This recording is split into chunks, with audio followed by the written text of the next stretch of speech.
자, 오늘 원래 44장부터 읽는데 제가 40장부터 오늘 해서 끝까지 이렇게 범위를 정한 이유는 40장부터 48장이 통입니다. 통 이야기이기 때문에 제가 그냥 40장부터 그렇게 할게요. 40장부터 48장까지 장수로 따지면 9장입니다. 이게 다 성전입니다. 성전에 관한 환상입니다. 환상. 실제가 아니고요. 환상입니다. 하나님이 에스겔을 다시 이렇게 환상 가운데 들어올리셔서 다시 예루살렘을 보여주십니다. 예루살렘을 쭉 이렇게 하나님이 보여주십니다. 실제로 들려가지고 몸이 이쪽으로 간 게 아니라 환상으로 하나님이 그를 쑥 들어서 이스라엘 땅으로 가셔서 보여주시는 그런 내용이 끝까지 다 간다는 겁니다. 48장까지. 그래서 그 시작을 한번 보죠. 1절, 2절 보죠. 40장 1절 보면 우리가 사로잡힌 지 25째 해, 포로로 잡힌 지 25째 해, 성이 함락된 후 14째 해. 이게 뭐냐면 바벨론 포로 잡혀갈 때 1차 잡혀가고 2차 잡혀가고 3차 잡혀갔잖아요. 그러니까 에스겔은 그 먼저 잡혀갔으니까 이렇게 자기가 잡혀간 거하고 성이 무너진 거하고 이렇게 좀 차이가 있는 거예요. 완전히 다 무너진 건 그 뒤에 무너졌으니까 성이 함락된 후 14째 해 첫째 달 10째 날에 그날에 여호와의 권능이, 날짜도 정확하죠. 우리가 어떤 체험을 하면 시간도 기억이 나는 것처럼 여호와의 권능이 내게 임하여 나를 데리고 이스라엘 땅으로 가시되, 실제로 들려가지고 이렇게 공간 이동을 한 게 아니라 환상으로 하나님이 쭉 그를 데리고 보여주시는 거예요. 이스라엘 땅으로 가시되 2절에 하나님의 이상 중에, 환상 중에 나를 데리고 이스라엘 땅에 이르러 나를 매우 높은 산 위에 내려놓으시는데 거기에서 나무로 향하여 성읍 형상 같은 것이 있더라. 여러분, 산 위에 올라가면 밑에가 쭉 다 보이잖아요. 하나님 높은 산에 봐라, 쭉 이렇게 보여주시는 겁니다. 4절 보면 4절에 그 사람이 내게 이르되 인자야, 네게 보이는 그것을 눈으로 보고 귀로 들으며 네 마음으로 생각할지어다. 내가 이것을 네게 보이려고 이리로 데리고 왔나니 너는 본 것을 다 이스라엘 족속에게 전할지어다 합니다. 그래서 새로운 예루살렘 성전, 새로운 성읍을 하나님이 보여주시고 이걸 다 말하라는 거지. 가서 말해라. 네가 눈으로 봤고 귀로 들었고 네 마음으로 생각한 것을 이제 환상이 끝나고 나면 백성들에게 다 말해라. 그 보여준 게 48장까지라는 거예요. 성전의 동쪽 문부터 해서 쫙 보여주십니다. 41장 1절 가보면 41장 1절에 그가 나를 데리고 성전에 이르고 하면서 쭉 예루살렘 성읍, 예루살렘 성전을 쭉 보여줍니다. 우리 옛날에 하나님이 에스겔을 또 들어 올리셔가지고 예루살렘 성전을 보여준 적도 있죠. 그때는 예루살렘 안에 있는 감추어진 죄를 보여주시려고 제사장들이 뭐 하는지 봐라. 그래서 담에 구멍이 있는데 구멍을 뚫고 들어가 보니까 그 안에 문이 있고 문을 열고 들어가 보니까 제사장들이 막 별의별 곤충, 짐승을 그려놓고 거기에다가 분장하는 걸 보여주고 그러잖아요. 선지자들도, 제사장들도, 백성들도 다 타락했다는 것을 보여주려고 하나님이 그 에스겔을 이렇게 예루살렘을 들어 올리셔서 보여준 적도 있는데, 이번에는 죄를 보여주시려고 이렇게 들어가신 게 아니라 새롭게 만들어질 그 새로운 예루살렘을 보여주시려고 하나님이 보여주신 겁니다. 사실 이 40장부터가 성경 난제에 해당합니다. 성경 난제. 난제라고 하는 이유는 성경을 해석하기가 어렵다고 그렇게 말을 합니다. 왜 이 부분이 성경 난제일까요? 다들 이 학자들은 40장부터 48장까지가 이건 난제다, 해석하기가 어렵다. 왜 이걸 난제라고 하냐면 앞으로 회복될 성전, 하나님이 새롭게 이스라엘 백성들에게 만들어줄 성읍 것 치고는 너무도 자세하게 그 사이즈가, 길이, 너비, 벽의 두께까지도 정확하게 사이즈를 얘기를 하고 있기 때문에 우리는 그냥 평신도를 읽으면 그냥 그렇구나라고 하지만 학자들이 볼 때는 새롭게 건축될 만들어질 예루살렘 성읍 성전인데 어떻게 사이즈를 정확하게 이렇게 얘기를 하실까?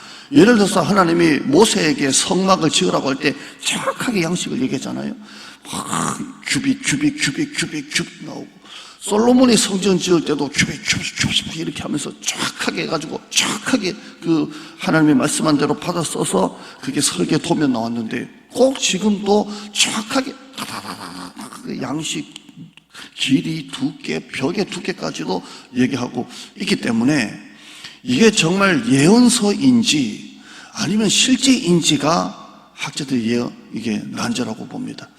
화면 한번 보시면 에스겔이 본 성전이 왜 난제냐면 이게 영적으로 해석한 건지 아니면 정말 이 사이즈가 문자적인 것인지 아니면 이게 과거에 존재했던 성전인지 아니면 미래에 건설된 성전인지 너무나 사이즈가 정확하다 보니까 학자들이 이걸 가지고 난제다라고 그렇게 합니다. 결론부터 말하면 에스겔이 본 성전은 영적 해석이고 또 미래에 건설될 성전으로 그렇게 봅니다. 그런데 하나님께서 왜 이 성전 회복을 9장에 거쳐서 말씀하셨을까? 그냥 양이 많아지고 뭐 풀이 많아지고 먹을 게 많아지고 비가 많이 내리고 이렇게 하면 될 건데 왜 마지막 장면을 성전이 회복될 것을 왜 예언하셨을까 할 때 이건 이스라엘의 완전한 회복, 이스라엘의 진정한 회복을 말씀하기 때문입니다. 이스라엘의 회복이라는 것은 정치적으로 회복되고 사회적으로 회복되는 것을 말하는 것이 아니라 이스라엘의 완전한 회복은 성전이 회복되는 겁니다. 성전이 회복되는 것. 47장에도 여러분 읽어보면 환상이 나오는데 이 환상이 뭡니까? 성전 문지방에서 물이 막 흘러내리는데 이 물이 점점 물이 많아져가지고 성전 문지방에서 물이 막 흘러내리는데 하도 많아져가지고 처음에는 발목, 그 다음에는 무릎, 그 다음에는 허리, 그 다음에는 강이 돼가지고 막 이 물이 흘러가는 것마다 죽었던 것이 다 살아나고 막 그런 이야기가 막 나오잖아요. 그런데 이 물이 성전 문지방에서부터 막 흘러내려가거든요. 저는 우리 교회가 이 성전 문지방에서 이 물이 생수의 강수가 막 지역을 확 흘러내려갔으면 좋겠어요. 이게 다 전부 다 성전 환상입니다. 이스라엘의 완전한 회복은 로마에서 회복되고 바벨론에서 회복되고 아수르에서 회복되고가 아니라 이스라엘의 완전한 회복은 성전이 회복되는 것입니다. 하나님 나라의 회복은 성전 회복이 완전한 회복입니다. 경제가 회복되는 것이 아니라 성전이 회복되는 것입니다. 코로나로 한국교회가 아직 성전 예배가 회복이 되고 있지 않습니다. 이 예배가 회복되고 말씀을 회복하는 것이 바로 진정한 회복인 것입니다. 그래서 하나님께서는 에스겔에게 이 성전 회복을 보여주시는 겁니다. 그런데 왜 하나님께서 성전 회복을 보여주시는데 왜 이렇게 정확하게 보여주실까요? 이렇게 정확하게 보여주실까요? 하나님께서는 두리뭉실하게 성전이 회복될 것이다 이렇게 한마디로 하시지 않고 그를 데리고 이스라엘 땅으로 가게 하시고 높은 땅에 서게 하시고 다 보게 하시고 네가 본 것을 들은 것을 네가 생각나는 것을 다 말해라 하시면서 정확하게 양식으로 회복될 것이다를 말하는 것은 정말 확실한 회복을 말하는 겁니다. 설계 도면 없이 건축될 것이다 라는 것과 설계 도면이 나와서 이렇게 건축될 것이다 라는 것은 다른 것입니다. 하나님께서는 확실하게 내가 너희들을 회복시킬 것이다 라는 것을 보여주시는 겁니다. 화면 한번 보실까요? 첫째는 새롭게 건설될 정확한 양식의 성전 환상을 통해서 이스라엘 백성들에게 확실한 소망을 주시는 거예요. 이 설계 도면대로 너희들이 회복될 것이다, 그냥 회복될 것이다가 아니라 확실한 정확한 양식을 통해서 확실한 소망을 하나님이 주시는 하나님입니다. 두 번째는 새롭게 건설될 정확한 양식의 성전 환상을 통해서 이스라엘 백성들을 다시 거룩하게 세우시겠다는 확실한 하나님의 그 확고한 의지를 보여주시는 하나님이심을 볼 수가 있습니다. 이렇게 내가 하겠다, 확실하게 내가 하겠다 의지를 보여주시는 하나님이십니다. 세 번째는 새롭게 건설될 성전에 하나님의 영광을 회복하게 하셔서 성전에 임재하심으로 이스라엘 백성들과 영원히 함께 하시겠다는 것을 보여주시는 하나님이심을 볼 수가 있습니다. 그래서 내가 너희들을 회복하겠다. 너희가 바벨론에서 돌아오면 이런 나라가 되게 할 것이다. 그 성전은 내 영광이 가득한 성전이 될 것이다. 43장 2절 말씀 보면 이스라엘 하나님의 화면 보셔야 돼요. 이스라엘 하나님의 영광이 동쪽에서부터 오는데, 하나님의 영광이 오는데 음성이 많은 물소리 같고 땅은 그 영광으로 말미암아 빛나니, 4절에 여호와의 영광이 동문을 통하여 성전으로 들어가고, 5절에 영이 나를 들어데리고 안뜰에 들어가니 내가 보니 여호와의 영광이 성전에 가득하고, 4절에 그가 또 나를 데리고 북문을 통하여 성전에 들어가니 하나님의 영광이 성전에 가득하고, 이렇게 되어 있어요. 우리가 지난번에 봤을 때는 이쪽 문에도 죄 짓고 이쪽 문에도 여인들이 죄 짓고 이쪽 문에도 죄 짓고 그랬잖아요. 그런데 지금은 문을 여는 동쪽 문, 북창항 문, 남쪽 문 여는 데마다 하나님의 영광이 가득합니다. 우리로 말하면 유아실, 소그룹실, 식당, 중심 전부 다 문을 여는 데마다 이상하게 하나님의 영광이 가득한 겁니다. 성도들도 그렇게 느낄 때가 있지만, 목회자는 어느 교회 딱 들어가면 로비 딱 여는 때부터 여기는 뭔가 이렇게 분위기가 하나님의 영광이 가득하다 이럴 때가 있고요. 어떤 교회는 엄청 큰데도 딱 들어가면 왜 이렇게 교회가 냉랭하지? 왜 이렇게 썰렁하지? 그럴 때가 있어요. 이게 참 느끼는 게 있거든요. 문을 열 때마다 동문, 또 안뜰, 북문, 하나님의 영광이 가득하다. 이 세 가지를 하나님이 말씀하십니다. 새로운 성전에서 새로운 성읍은 하나님의 영광이 가득한 겁니다.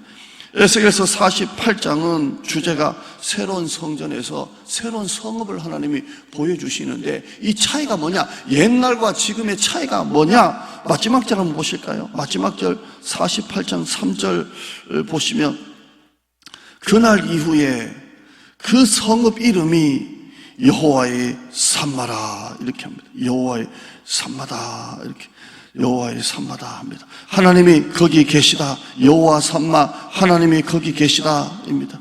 새로운 성읍의 가장 큰 특징은 여호와의 임재입니다. 임마누엘, 하나님이 우리와 함께 하시다. 이게 여호와의 임재입니다. 이게 바로 새 예루살렘, 새로운 하나님의 성전임을 볼 수가 있습니다. 오늘 여러분을 읽어보시면서 첫째, 둘째 여러분이 한번 생각해 보시죠. 첫째, 나는 교회에서 예배 시간 포함해서 하나님의 영광에 대한 경외심이 있는가?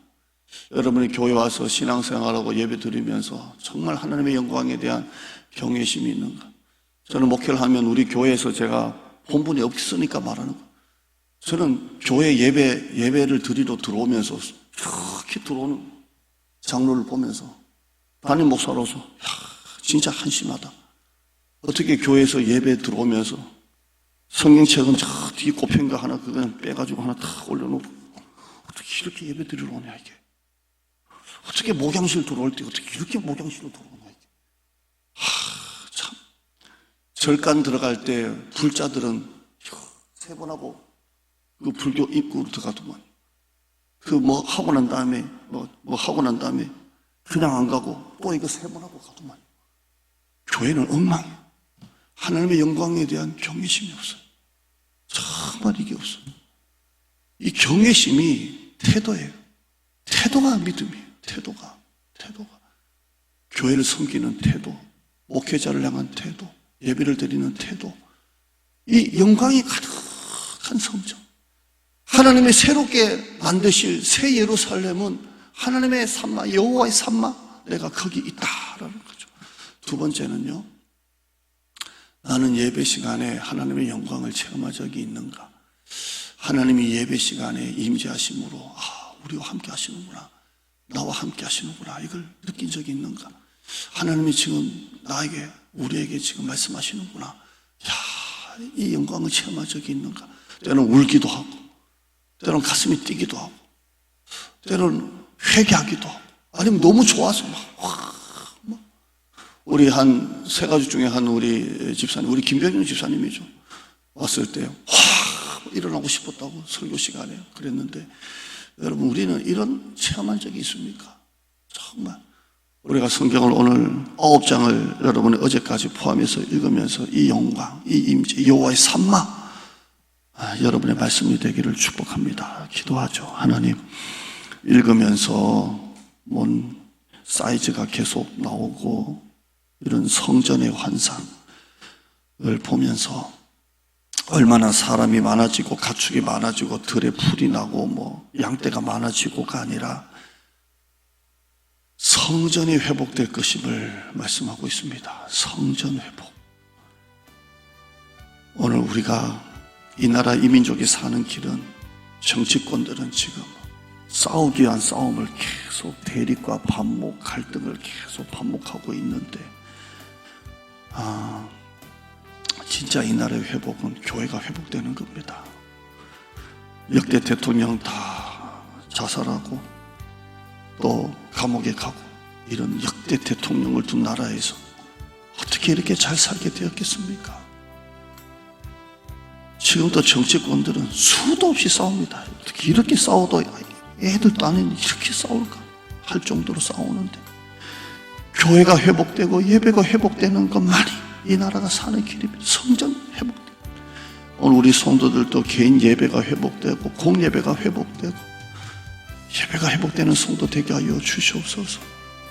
하나님의 영광에 대한 경외심이 있는지, 정말 하나님의 영광에 대한 경외심이 있는지, 내가 교회에 나와서 예배를 드리면서 아니면 목장 모임을 하든 찬양하면서 기도하면서 무엇을 하든지 간에 무슨 시간이든지 간에 하나님의 임재에 대한 여호와의 산마에 대한 체험이 있는지, 하나님 지금도 우리와 함께 하시는구나, 지금 또 나에게 말씀하시는구나, 그게 너무 감격스러워서, 그게 너무 찔려서 울기도 하고 또 가슴이 너무 뜨거워지고 때로는 막 너무 기뻐서 막 감당할 수 없고 너무 좋아서 하나님, 뭐 이런 게 있구나가 아니라 진짜 하나님의 영광, 하나님의 임재, 새롭게 만들어질 건설될 새 예루살렘 꿈꾸며 기도하며 나가는 우리 성도가 되게 하여 주시옵소서. 우리에게 하나님 들어 사용하여 주시고 성전 문지방에서 물이 계속 흘러나가서 가는 데마다 물이 흘러가는 데마다 죽었던 것이 살아나는 것처럼 우리 교회가 흘러가는 교회, 가정교회 50개가 만들어지고 우리 교회 많은 재정이 지역을 향해 민족을 향해 열방을 향해 흘러가는 교회, 영혼을 살리는 교회. 야, 교회가 좋은 일 많이 하는구나, 진짜 교회가 저래야지 지역 사람들이 인정하는 그런 교회. 수많은 선교사님들, 수많은 미자리 교회 목사님들, 우리 노예만 해도 참나 어려운 목사님들 그렇게 많은데 죽은 곳을 살리는 교회, 하나님의 여호와의 영광에 가득한 여호와의 산마 교회, 우리 교회가 되게 하여 주시옵소서. 함께 꿈꾸며 기도하며 나가는 우리가 되게 하여 주시옵소서. 오늘 사업하는 우리 세 분 이렇게 하나님 남성들 축복하여 주시고 은혜가, 기도의 은혜가 사업으로 다 흘러가게 하시고 우리 성도들 사업 또 직장 가게 하나님 복의 복을 주시옵소서. 새벽에 나올 수 있는 건강과 체력과 믿음도 주시옵소서. 예수님의 이름으로 기도드리옵나이다. 아멘.